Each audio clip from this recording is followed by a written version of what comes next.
بسم اللہ الرحمن الرحیم۔ ناظرین کرام السلام علیکم ورحمۃ اللہ وبرکاتہ۔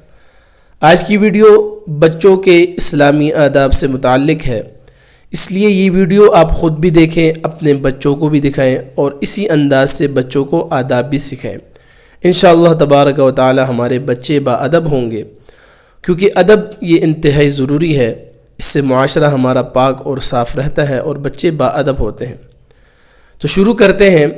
کیونکہ انسان جو ہے یہ اپنے دن کا آغاز صبح اٹھنے سے کرتا ہے، تو اس لیے ہم سب سے پہلے صبح اٹھنے کے آداب پڑھیں گے اور اسی طرح انشاءاللہ آئندہ ویڈیوز میں ہم آداب پڑھتے رہیں گے۔ السلام علیکم۔ وعلیکم السلام۔ کیا حال ہے بیٹا آپ کا؟ ٹھیک ہے؟ شکر الحمدللہ۔ آپ کا کیا نام ہے بیٹا؟ حافظ ابو بکر۔ ابو بکر۔ اچھا بیٹا، صبح اٹھنے کے کتنے آداب ہیں؟ صبح اٹھنے کے 6 آداب ہیں۔ اچھا، صبح اٹھنے کے 6 آداب ہیں۔ سب سے پہلا ادب کون سا ہے؟ سب سے پہلا ادب یہ ہے کہ صبح اٹھ کے دعا پڑھنا چاہیے۔ کون سی دعا پڑھنی چاہیے؟ الحمدللہ الذی احیانا بعد ما اماتنا والیہ النشور۔ جی، صبح اٹھنے کا پہلا ادب یہ ہے کہ انسان صبح اٹھ کر یہ دعا پڑھے کہ الحمدللہ الذی احیانا بعد ما اماتنا والیہ النشور، کیونکہ ہمارے آقا دو جہاں صلی اللہ علیہ وسلم جب صبح اٹھتے تھے تو پہلے دعا پڑھا کرتے تھے۔ تو اسی طرح صبح اٹھنے کی اور بھی بہت ساری دعائیں ہیں، تو کوئی بھی دعا پڑھ لیا کریں، یہ پہلا ادب ہے۔ تو ہمیں چاہیے کہ جب بھی صبح اٹھیں تو سب سے پہلے یہ دعا پڑھ لیا کریں۔ جی بیٹا، دوسرا ادب صبح اٹھنے کا کون سا ہے؟ اور دوسرا ادب یہ ہے کہ اپنے آنکھوں کو ملنا چاہیے۔ جی، دوسرا ادب یہ ہے کہ انسان جب صبح اٹھے تو اپنے آنکھوں کو اچھی طرح مل لیا کرے۔ اس کا فائدہ یہ ہوتا ہے کہ انسان سے نیند کی جو سستی ہے وہ ختم ہو جاتی ہے، یا جو نیند کے جو اثرات باقی جسم میں رہتے ہیں تو وہ ختم ہو جاتے ہیں اور انسان کے اندر سے سستی بھی ختم ہو جاتی ہے۔ تو صبح اٹھنے کا دوسرا ادب یہ ہے کہ ہم جب اٹھیں تو اپنی آنکھوں کو اچھی طرح مل لیا کریں، اور ہمارے پیارے پیغمبر صلی اللہ علیہ وسلم بھی صبح اٹھ کر اپنی آنکھوں کو ملا کرتے تھے۔ جی بیٹا، تیسرا ادب کون سا ہے؟ تیسرا ادب یہ ہے کہ ہاتھ دھونے۔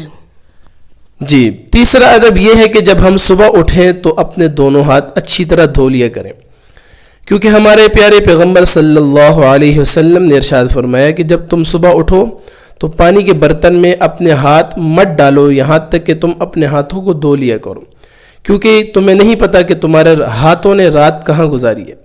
مطلب یہ ہے کہ جب ہم صبح اٹھیں تو سب سے پہلے اپنے ہاتھ دھو لیا کریں، کیونکہ ہمیں نہیں پتہ کہ ہمارے ہاتھوں نے رات کو کیا کیا ہے، کہیں سر کھجایا ہے یا کہیں باڈی پہ ہمارے کوئی زخم ہے، یا خارش ہم نے کی ہے، یا زخم کو ہم نے کھجایا ہے، یا اسی طرح ہم نے کسی کیڑے وغیرہ کو ہاتھ لگا لیا، تو اس سے ہو سکتا ہے ہمارے ہاتھ ناپاک ہو گئے ہوں یا کوئی زہریلی چیز لگ گئی ہو، تو جس کی وجہ سے ہمیں نقصان بھی ہو سکتا ہے۔ اس لیے جب ہم صبح اٹھیں تو ہمیں چاہیے کہ ہم دونوں ہاتھوں کو اچھی طرح دھو لیا کریں۔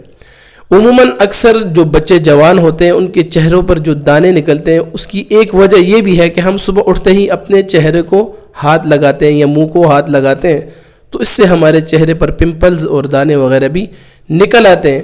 اس لیے ہمیں چاہیے کہ صبح اٹھیں تو دونوں ہاتھوں کو اچھی طرح دھو لیں۔ جی بیٹا، چوتھا ادب کیا ہے صبح اٹھنے کا؟ چوتھا ادب یہ ہے کہ سلام کرنا چاہیے۔ جی، چوتھا ادب یہ ہے کہ جب ہم صبح اٹھیں تو اپنے بڑوں کو سلام کریں، اس سے سلام کا رواج بھی ہوگا اور یہ اچھی بات بھی ہے۔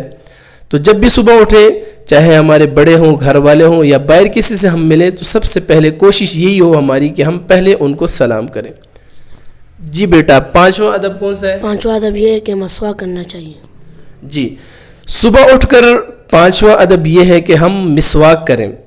مسواک کی بہت ساری فضیلتیں ہیں، حدیث مبارکہ میں بھی آتا ہے کہ السواک مطہرۃ للفم ومرضات للرب، کہ مسواک یہ منہ کو بہت زیادہ پاک اور صاف رکھنے والی ہے اور رب کی رضامندی ہے، یعنی اللہ تبارک و تعالیٰ اس بندے سے راضی ہوتے ہیں جو مسواک کرتا ہے، اور اس سے انسان کو بہت سارے فائدے بھی ہوتے ہیں کہ انسان کے منہ سے بدبو نہیں آتی، اسمیل نہیں آتی، انسان کے دانت مضبوط ہوتے ہیں، مسوڑوں میں اس کے پیپ نہیں پڑتی، اور اسی طرح منہ سے بدبو بھی نہیں آتی، اور بھی بہت سارے مسواک کے فائدے ہیں۔ تو جب بھی صبح اٹھیں تو سب سے پہلے مسواک بھی کریں، یہ صبح اٹھنے کا پانچواں ادب ہے۔ جی بیٹا، چھٹا ادب صبح اٹھنے کا کون سا ہے؟ چھٹا ادب یہ ہے کہ اپنی رضائی اور کمبل کو ڈھانپ کر رکھیں۔ جی چھٹا ادب یہ ہے کہ جو ہماری چیزیں ہیں جو ہم استعمال کرتے ہیں، مثلا رضائی ہے، کمبل ہے، یہ اسی طرح کی جو اور چیزیں ہیں، تو ان چیزوں کو ہم خود ڈانپ کر رکھیں۔ مطلب یہ کہ اگر ہم نے رات کو لحاف لے کے سوئے ہیں تو جب صبح اٹھیں تو اس لحاف کو تہہ کر کے رکھ دیں، تکیے کو اور جو بستر ہے اس کو بھی اچھی طرح سمیٹ لیں۔ یہ صبح اٹھنے کا چھٹا ادب ہے، کیونکہ عموماً صبح ہمارے جو والدین ہیں وہ مصروف ہوتے ہیں ناشتہ بنانے میں اور کاموں میں، تو ان کے ساتھ ہاتھ بٹانا یہ بھی ایک سنت ہے۔ اس لیے جب صبح اٹھیں تو اپنے بستر کو، اپنے لحاف کو خود تہہ کر لیں۔ تو یہ صبح اٹھنے کے 6 آداب ہیں۔ ان 6 آداب کو آپ خود بھی سیکھیں اور اپنے بچوں کو بھی سکھائیں۔ اور ویڈیو کے اینڈ میں چند آزمائشی سوالات کروں گا جن کا جواب آپ نے ہمیں کمنٹ باکس میں دینا ہے، اور اپنے بچوں سے بھی اسی طرح آپ سوالات کریں، ان کو آداب بتائیں اور پھر اسی طرح ان سے سوالات بھی کریں۔ تو پہلا سوال یہ ہے کہ صبح اٹھ کر ہمیں کون سی دعا پڑھنی چاہیے؟ نمبر 2 یہ ہے کہ صبح اٹھ کر ہمیں کون سے 5 کام کرنے چاہیے؟ وہ 5 کام آپ بتائیں۔ امید ہے آپ لوگوں کو یہ ویڈیو پسند آئی ہوگی۔ ہماری اس ویڈیو کو لائک کریں اور ہمارے اس چینل کو سبسکرائب بھی کریں تاکہ نئی آنے والی ویڈیوز کی اپڈیٹس آپ لوگوں کو ملتی رہیں، اور انشاءاللہ تبارک و تعالی اسی طرح معلوماتی اور ادب کی ویڈیوز ہم ساتھ ساتھ اپلوڈ کرتے رہیں گے۔